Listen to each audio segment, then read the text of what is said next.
Un itinerario personal y familiar acompañados por la psicología y la espiritualidad. Psicoespiritual, el podcast. Presentado por Psicodata Venezuela, la Escuela de Psicología y la Parroquia María Trono de la Sabiduría de la Universidad Católica Andrés Bello. Aníbal, segunda semana de Psicoespiritual, el podcast. De verdad que ha sido una bendición.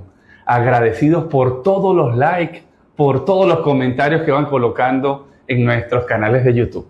Y con este deseo de poder seguir sintiendo esa bendición de Dios, encendemos la segunda vela. Mire, cuesta un poco como siempre. En la vida hemos insistido, si no nos rendimos, si no podemos a la primera, a la segunda, a la tercera, allí pegado, unido, bendiciendo a ese Dios que siempre está con nosotros. Y encendiendo la segunda vela de esta segunda semana de Adviento, vamos entonces a hacer la lectura que corresponde para el día de hoy. Una lectura que es muy especial, una lectura que nos llena siempre de vida, pero sobre todo nos llena de horizonte. Evangelio según San Lucas, capítulo 3, versículos del 1 al 6. El año 15 del reinado del emperador Tiberio, siendo gobernador de Judea Poncio Pilato, tetrarca de Galilea Herodes, su hermano Felipe, tetrarca de Iturea y Traconítida, y Lisanio, tetrarca de Abilene, bajo el sumo sacerdocio de Anás y Caifás, la palabra del Señor se dirigió a Juan, hijo de Zacarías, en el desierto. Juan recorrió toda la región del río Jordán, predicando un bautismo de arrepentimiento, para perdón de los pecados, como está escrito en el libro del profeta Isaías. Una voz grita en el desierto: preparen el camino al Señor, enderecen sus senderos. Todo barranco se rellenará, montes y colinas se aplanarán. Lo torcido se enderezará, y lo disparejo será nivelado, y todo mortal verá la salvación de Dios. Palabra del Señor. No es de género apocalíptico como la que tuvimos la semana pasada. Exactamente. Pero es una lectura que reitero, nos abre mucho camino. Vamos a destacar 4 puntos de esta lectura, que eso nos lleva a este desarrollo psicoespiritual. La primera frase que tiene es el 15 del reinado del emperador Tiberio. Yo, por lo que entiendo, Aníbal, cada vez que se enfatiza el contexto en la Biblia, nos quiere decir algo. ¿Qué significa que es el año 15 del reinado del emperador Tiberio? Efectivamente, Dani. Nuestro Dios es un Dios que va hablando en la historia, que se encarna, que entra en esta historia para darnos un mensaje. En la Biblia, cuando se colocan estos datos históricos, es para hacernos ver el contexto. Y por eso me gustaría hablar de contexto. Sobre el contexto quisiera decirlo en 2 niveles. El primer nivel es a través del Imperio Romano. ¿Cuál era el contexto con respecto al Imperio Romano? Primero estaba Augusto como emperador, que como hemos dicho en otros momentos, gobernó aproximadamente unos 44 años. 44 años. 44 años. Y se lo calaron tanto tiempo. Todo ese tiempo gobernando Augusto. Ahora, tenía una estrategia muy buena. Por un lado, creó un contexto de paz, pero no era una paz verdadera. Era una paz falsa, inventada. ¿Por qué? Porque detrás de esa paz había impuesto, había opresión, había terror y miedo con respecto al pueblo. Es lo que llamamos la paz romana. La paz romana, exactamente. Es una paz tensa, no verdadera. Entonces, por un lado está el contexto romano, que a veces nosotros lo romantizamos, porque efectivamente hubo cosas muy positivas, pero por otro lado está todo el sufrimiento del pueblo durante todo este tiempo. En un segundo momento tenemos a Herodes, segundo nivel. Herodes era un hombre realmente enfermo por el poder. ¿Y cuánto tiempo duró? También 44 años como... Casi 40 años, aproximadamente 37 años. Él era el gobernador de Palestina. Era el gobernador de César Palestina. Augusto, y él era el gobernador. Sí. Ahora, fíjense que con respecto a Herodes es más complicado todavía porque este señor estaba tan enfermo por el poder que llegó a matar incluso a sus familiares. Santo Dios. 5 días aproximadamente antes de morir él, mató a uno de sus hijos creyendo que le iba a quitar el poder. Ahora, en este contexto podemos ver que era difícil para la familia de Nazaret. Sin embargo, allí aparece el ángel y le dice a María, alégrate, y a los pastores, alégrate. Entonces, en medio de la dificultad, Dios nos dice, hay posibilidad de vivir de un modo diferente. Y eso supone, condiciones muy adversas, condiciones difíciles. Y bueno, una de las cosas que uno ve, quien pensara distinto, quien hiciese cosas distintas, o moría crucificado, moría degollado, ¿no? Y ahí entra también esa sabiduría bíblica. Hay un autor que a mí me encanta, Alonso Shekel, que cuando uno va leyendo un poco lo que supone estos procesos históricos, él habla que hay 3 tipos de actitudes que se tienen en contextos muy duros, en contextos muy difíciles. La primera actitud es la de la desesperanza. Entonces no es tirar la toalla, es esperar de brazos cruzados que nos llegue el Mesías y que nos resuelva la vida. Diciendo, mira, cualquier cosa que yo haga no tiene sentido, porque pues al final, si siempre se impone, si siempre al final son los más vivos, diríamos ahora, los que se van a destacar, ¿para qué? Cualquier cosa que haga no tiene sentido. Alguien que me resuelva la vida, y es donde uno se echa a morir. El segundo punto que tenemos la lectura de hoy, voy a ponerme mis lentes por mi presbicia, como siempre insisto, dice la frase, predicando un bautismo de arrepentimiento. ¿Qué significa ese bautismo de arrepentimiento? Bueno, Dani, mira, yo quisiera quedarme con una sola palabra, con metanoia. Metanoia es una palabra que se traduce aquí como arrepentimiento, pero arrepentimiento es como querer echarle historias atrás y rehacer algo que se hizo, lamentarse por algo que se hizo. En algunos textos lo traducen como conversión, pero la conversión es algo como muy formal, es muy geográfico. Si estoy caminando hacia el norte, me convierto y comienzo a caminar hacia el sur. Entonces son cosas como muy fuera de uno. La metanoia realmente nos quiere decir que hay una transformación profunda. Meta más allá de y nous alma. Entonces lo que nos está pidiendo Juan es un cambio de actitud profunda desde el corazón, desde el espíritu. Entonces la invitación de Juan es ¿cómo hacemos? Ya hablando en este contexto de Adviento, ¿cómo hacemos para ir cambiando nuestra actitud frente a la realidad que estamos viviendo? Y hay un detalle, por eso que me encanta que hablas del tema de esa metanoia, de lo que supone la propia persona. Porque tenemos el peligro en este proceso, en este camino psicoespiritual, el de estar centrados en el pecado, ¿sí? Y estar metidos, y al final tenemos el peligro de hacer un culto al pecado. ¿Por qué digo que es un peligro? Porque el pecado es la consecuencia.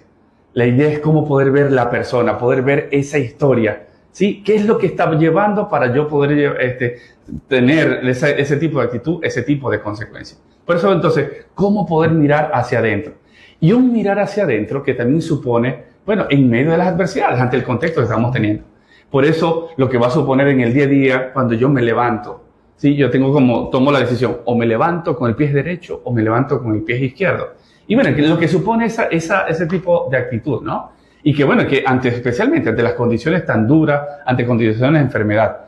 A mí me viene ahora a la mente, Aníbal, hace unos días yo formo parte de un chat en donde, una persona que está con un cáncer terminal, y ella incluso dice que está en modo de despedida, colocó una frase un poco diciéndonos cómo estaba, y ella decía, voy a leerlo textualmente porque, reitero, a mí me impresionó mucho, cómo lo que supone vivir desde esta metanoia, ¿no? Decía, yo no he elegido el cáncer, ni elijo el dolor, pero sí elijo, con la ayuda de Dios manifestado a través de ustedes, cómo vivir mi día a día. Y eso es lo que supone esa gracia, ¿no? Y eso es lo que supone también cómo poder vivir con la propia creatividad. Reitero, y es incluso la perspectiva del resucitado. El resucitado es el que va mostrando sus heridas, ¿sí? Pero al final es el que sigue caminando, no se queda ahí pegado, ¿no? Bueno, pidamos a ese Dios de la vida, a ese Dios que nos bendice, que nos dé la gracia de poder experimentar esa metanoia, de poder profundizar. Y eso supone precisamente en vivir esa metanoia la tercera frase. La tercera frase de la lectura de hoy dice, preparen el camino del Señor. Mira, esa frase para mí es muy significativa. Fíjate que a veces nosotros pensamos que la religión es algo mágico, que si yo lo pienso, lo pido, ya va a ocurrir. Y no, nuestro Dios espera que nosotros podamos colocar lo que nos corresponde en cada camino. Entonces, preparar es esa misma metanoia, es cambiar la actitud frente a la vida. Pero claro, depende de nosotros ir haciendo los pasos y dando los pasos para que esto suceda. Pero no es algo mágico, se requiere una preparación. Por supuesto, se pide la gracia, pero al mismo tiempo se trabaja por ella.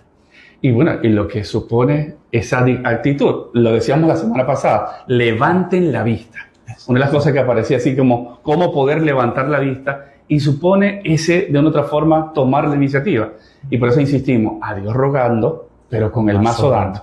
Es la típica expresión que tenemos. Y lo que supone así, por supuesto, nos ponemos en esa mano de Dios, pero bueno, ¿cómo podemos también poner de nuestra parte, no? Y por eso, la cuarta, ya hemos hablado de la tercera, la cuarta frase de esta lectura de hoy dice, todo mortal verá la salvación de Dios. Esa frase en este camino, ¿qué significa? Mira, ahí me voy a quedar ahora con un verbo, jorao, que significa ver, pero es más que ver, es un verbo muy profundo porque significa también contemplar. Y contemplar es tratar de ver la profundidad de la realidad, no quedarnos con lo superficial. Ahora fíjate, ¿quiénes pueden ver realmente la gloria de Dios, la salvación de Dios? A veces yo creo que nosotros los cristianos, algunos cristianos, tienen exceso de pasado. Entonces el exceso de pasado nos lleva a la melancolía, a la tristeza, a quedarnos. Otros tienen exceso de futuro. Esto nos lleva a la ansiedad, a querer controlar las cosas. Y algunos tienen exceso de realidad, de presente. Y esto nos lleva a matar la esperanza. Entonces, un modo de ver realmente la salvación es cultivar la esperanza en medio de las situaciones difíciles, en medio de las realidades que a veces no son las que nosotros esperamos. Y creo que una de las cosas que siempre se nos insiste de la experiencia cristiana, esa capacidad para dejarnos sorprender. Exacto. Cuando perdemos la capacidad para sorprendernos, yo siempre insisto, es preferible, vamos, de una vez contratemos la funeraria, porque somos unos muertos de ambulancia. ¿Sí? Cuando eso, ya dejamos de sorprendernos, ya cuando decimos, bueno, toda la vida es costumbre, ya la vida de pareja, bueno, ya al final tenemos tantos años, ya somos hermanos, y la pareja no es para ser hermanos. O bueno, pasamos un día a día, no tiene ningún sentido. Sí, yo siempre insisto, cuando perdemos esa capacidad de sorprendernos, contratemos la funeraria. Y eso supone, incluso eso es lo que supone el tema de la metanoia, ¿no? Así que, bueno, Señor, danos la gracia de eso, de que día a día yo siempre, déjame sorprender por tus bendiciones. Y ahí también yo siempre insisto, hay dos pecados, y perdónenme las autoridades religiosas si estoy diciendo una herejía. ¿Sí? Hay dos pecados que ni el Espíritu Santo perdona. La primera, decir, es que yo soy así. Y yo soy así, se la cala. ¿Sí? Y la segunda es, en esta organización, en este sitio, en esta casa, es que siempre se ha hecho así. Entonces, como siempre se ha hecho así, ahí estamos cerrando toda posibilidad de sorpresa.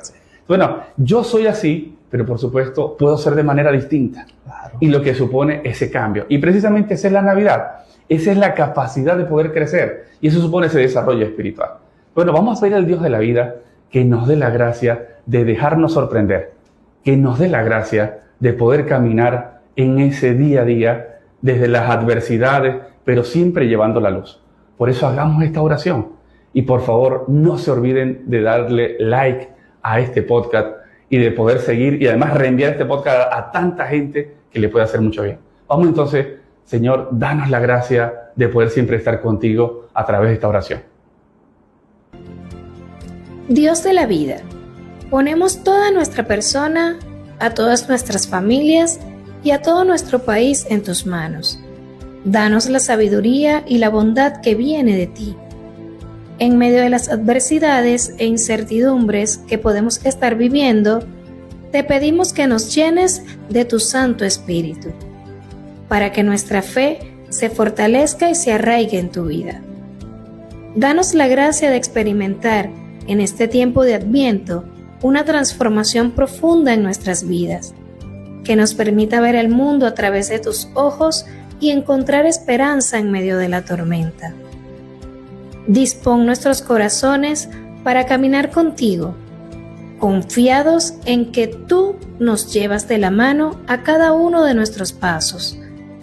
Abre nuestros ojos para que podamos reconocer tus señales y dejarnos sorprender por tus bendiciones, aun cuando dudemos o estemos sin fuerzas. Infúndenos creatividad y valentía para enfrentar los desafíos que se presenten, sabiendo que con tu ayuda somos capaces de mirar las puertas que se abren, en lugar de las que se cierran.